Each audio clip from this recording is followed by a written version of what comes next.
I hereby grant amnesty and unconditional pardon to all persons who have directly or indirectly participated in the commission of offenses associated with militant activities in the Niger Delta.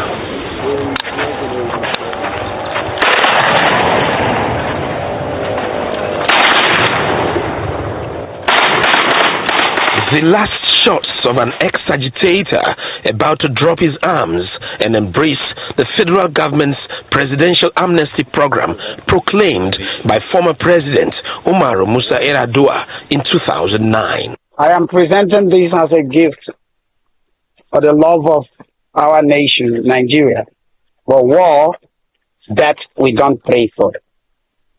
Since amnesty has come to stay, let us also use legal means to address our issues and look for a total peace. He dropped his gun and many other youth followed suit in different camps and designated areas of communities in states of the Niger Delta. But how did arms come into Nigeria's oil-rich region? The way oil is managed in other countries, that is not the way it is managed here. And the government refusal to renegotiate the benefits of oil such that the people where oil is domiciled can benefit better is what brought about this armed struggle. And so they say, okay, I don't need your permission to take it. And since you want to guide it by force of arm, I will also match you with force of arm. That is the origin of the proliferation of small arms in the Niger Delta. The ex-militants voluntarily surrendered their weapons to the federal government, which was quick to also roll out a three-phase program of disarmament, demobilization, and reintegration to society. What you have done today, I'm sure will send a signal to all other youths who are presently carrying arms and ammunition to see this as an example and disarm forthwith.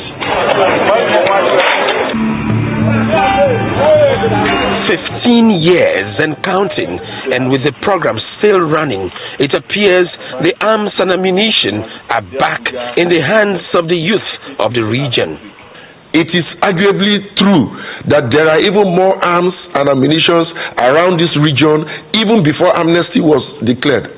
It's just like firefighting. For you to quench any fire, you need to suck up the energy. So people are recruiting young men who are jobless into these non-state acting activities. There are many people who are either into secret cult activities or just violent crimes, robbers, sea pirates, and all of that the country hasn't been able to tame.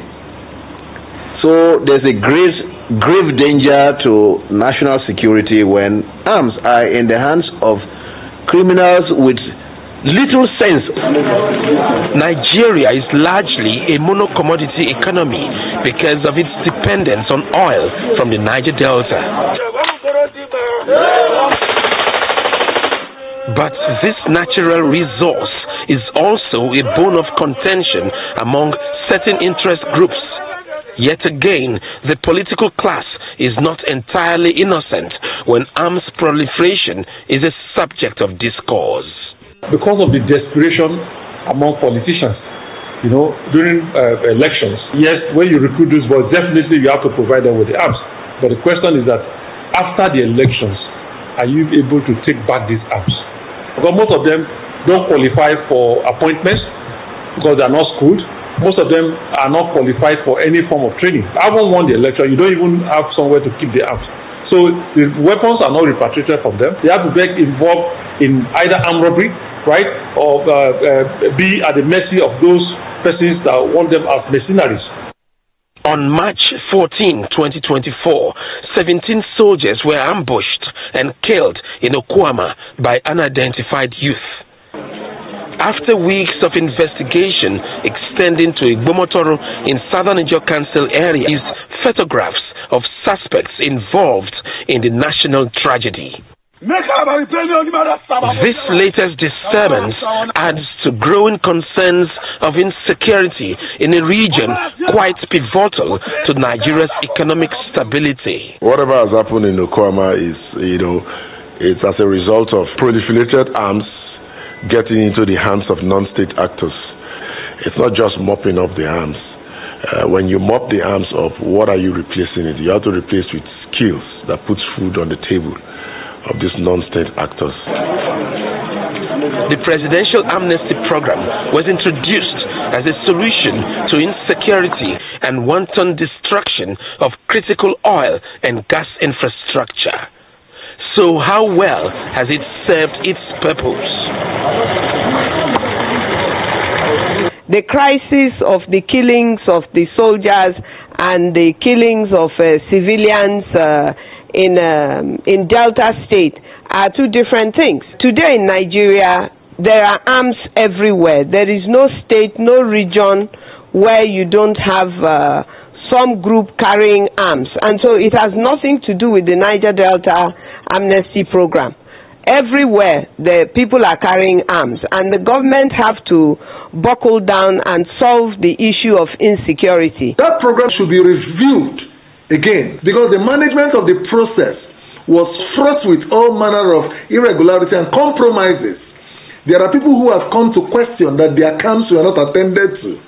So those who felt left out or isolated from the original bargain are the ones rearing up right now to cause unrest and all manner of insecurity. And that's what you may have seen recently during the killing of the 17 soldiers in Delta State.